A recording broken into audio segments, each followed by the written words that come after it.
Assalamualaikum warahmatullahi wabarakatuh. Baik, di sini kami kelompok 4 yang beranggotakan saya sendiri, Febri Rahana Alfawad, Priyanka Alperina, Firda Nugrahani, dan Fikri Triadi. Di sini kami akan membahas tentang manajemen risiko A3 di luar gedung. Pembahasan yang pertama adalah tentang konsep manajemen risiko K3. Manajemen keselamatan dan kesehatan kerja merupakan suatu ilmu perilaku yang mencakup aspek sosial dan tidak terlepas dari tanggung jawab keselamatan dan kesehatan kerja, baik dari segi perencanaan maupun pengambilan keputusan dan organisasi, baik kecelakaan kerja, gangguan kesehatan, maupun pencemaran lingkungan. Pencemaran lingkungan harus merupakan bagian dari biaya produksi. Selanjutnya, ada tujuan dari manajemen risiko. Untuk mengenali risiko dalam sebuah proyek dan mengembangkan strategi untuk mengurangi atau bahkan menghindarinya. Di lain sisi juga harus dicari cara untuk memaksimalkan peluang yang ada. Selanjutnya adalah teori penyebab kecelakaan dan manajemen K3. Kecelakaan adalah kejadian merugikan yang tidak direncanakan, tidak terduga, tidak diharapkan, serta tidak ada unsur kesengajaan. Teori ini dicetuskan oleh Hinze pada 2009. Ada beberapa teori yang menjelaskan penyebab suatu kecelakaan. Dahulu, teori penyebab kecelakaan memandang bahwa kecelakaan disebabkan oleh tindakan pekerja yang salah. Faktor risiko K3 di luar gedung rumah sakit. Secara garis besar, bahaya yang dihadapi dalam rumah sakit atau instansi kesehatan dapat digolongkan dalam 1. Ruang bangunan dan halaman rumah sakit. 2. Lingkungan bangunan rumah sakit. 3. Lingkungan bangunan rumah sakit harus bebas dari banjir. 4. Lingkungan rumah sakit harus bebas dari asap rokok, tidak berdebu, tidak becek, atau tidak terdapat genangan air, dan dibuat landai menuju ke saluran terbuka atau tertutup. Tersedia lubang penerima air masuk dan disesuaikan dengan luas halaman. 5. Pencahayaan faktor-faktor risiko K3 di luar gedung. 6. Kebisingan. 7. Kebersihan. 8. Saluran air limbah domestik dan limbah medis harus tertutup dan terpisah. 9. Luas lahan bangunan dan halaman harus disesuaikan dengan luas lahan keseluruhan. 10. Tempat-tempat tertentu yang menghasilkan sampah harus disediakan tempat sampah. 11. Selalu dalam keadaan bersih dan tersedia fasilitas sanitasi secara kualitas dan kuantitas yang memenuhi persyaratan kesehatan. 12. Jalur lalu lintas pejalan kaki dan jalur kendaraan harus dipisahkan. 13. Ketetapan yang diatur oleh The Environment Protection Act 1990 mendefinisikan polutan, limbah terkendali, dan limbah khusus. Perencanaan respon terhadap risiko. 1. Risiko positif. Risiko positif adalah risiko yang mungkin terjadi dan merupakan peluang untuk memberikan manfaat terhadap suatu proyek.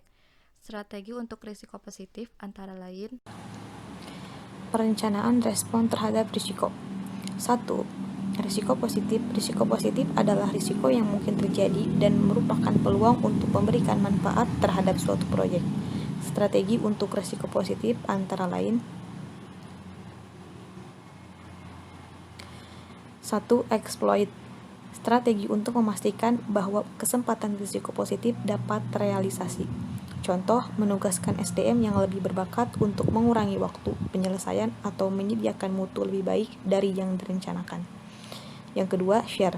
Alokasi kepemilikan kepada pihak ketiga yang memiliki kemampuan terbaik menangkap peluang manfaat proyek. Contoh, special purpose company joint venture.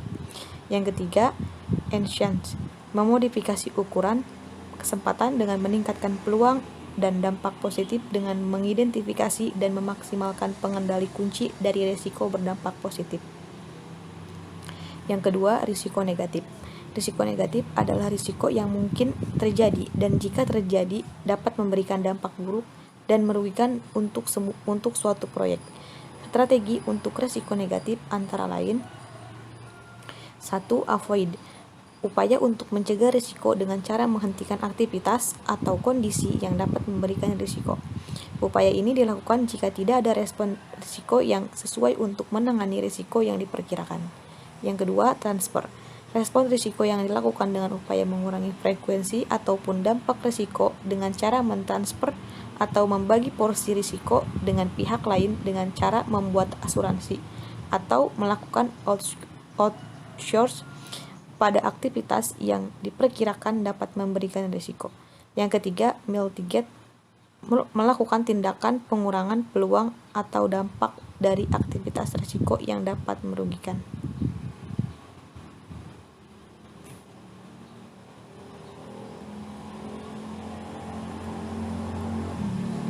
Cara pengendalian dan monitoring risiko K3 di luar gedung rumah sakit. 1. Eliminasi, memodifikasi desain untuk menghilangkan bahaya.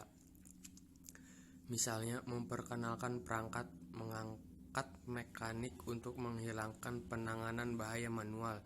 2. Substitusi, pengganti bahan kurang berbahaya atau pengurangi energi sistem, misalnya menurunkan kekuatan, ampere, tekanan, suhu, dan lain-lain.